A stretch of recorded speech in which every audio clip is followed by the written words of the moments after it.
I'm not a forester. I don't pretend to be a forester. I'm just somebody that has cut a lot of firewood in my lifetime.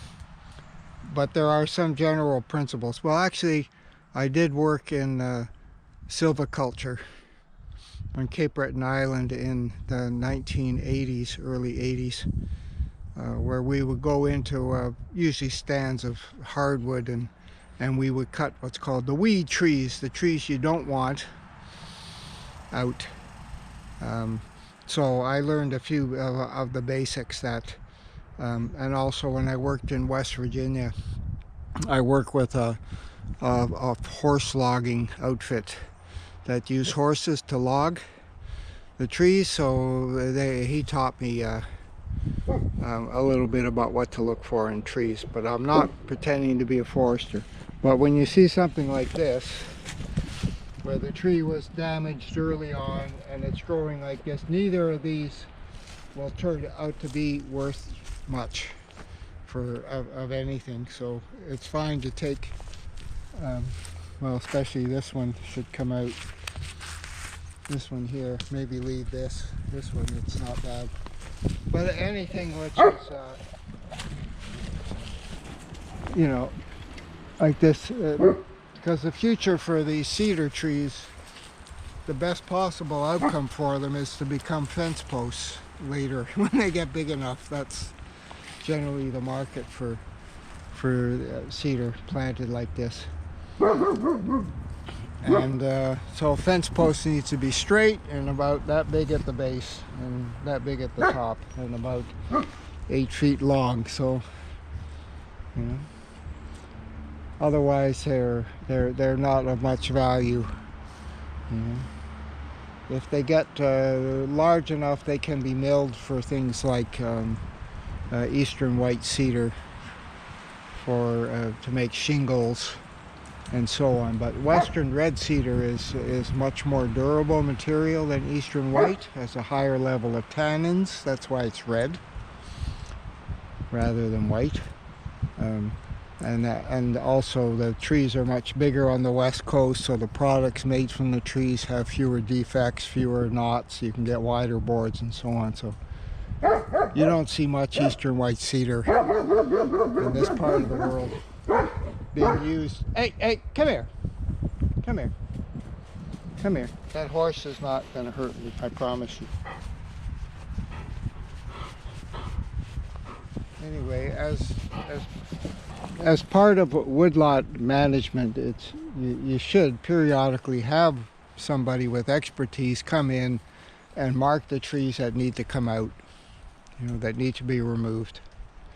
And you end up with a healthier plantation in the end, and more valuable and usable lumber, if that's what you're after. So how does a woodlot like this perform as a quote-unquote forest? It's not a forest. It's nowhere near a forest.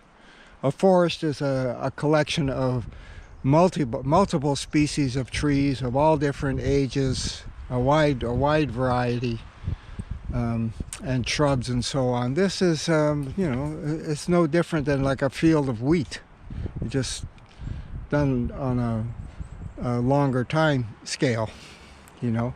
But planting the identical species row after row, all the same age, is just inviting disaster down the road in the form of insect infestations, which is we get, or fungal infestations or whatever. And the other thing is to remember that this probably started out as a forest 200 years ago. It was forest. Then all the trees were removed. It was turned into farmland. Probably wasn't the greatest farmland, judging by the small buildings that are left here. If this was a productive land, the buildings would, the size of the buildings would reflect that. Anyway, but the species of creatures that live in the soil are very different in an agricultural field than in a forest. Okay, in a forest it's dominated by fungus. There's fungal networks that spread throughout a forests that communicate, so the trees actually can communicate with each other.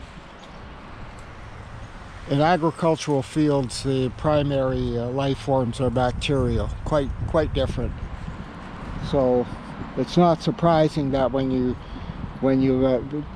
cut the original forest, and then 150 years later you try to recreate that forest, you're not going to have much success, because the factors that led to the original forest, climatically and geologically and soil type and everything, and also what species were living here and coexisting with the forest, that's all very different now. Unfortunately, in the way evolution works, you can't go back and redo things.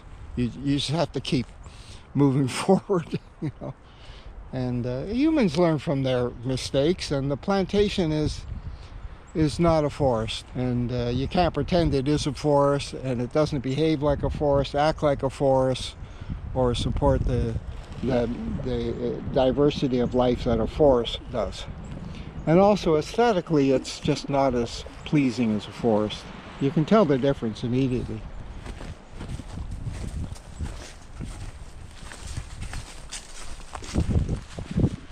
Why are you holding this bucket?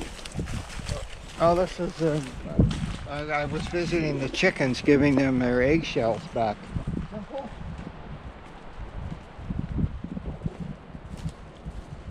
This part of the plantation is actually the healthiest part. This is spruce, mostly black spruce, that were planted later than the pines. The pines were planted before the spruce, but they haven't done very well at all. But the spruce have managed to actually get some size. What we did here in this section was mostly limbing, which is removing the lower branches,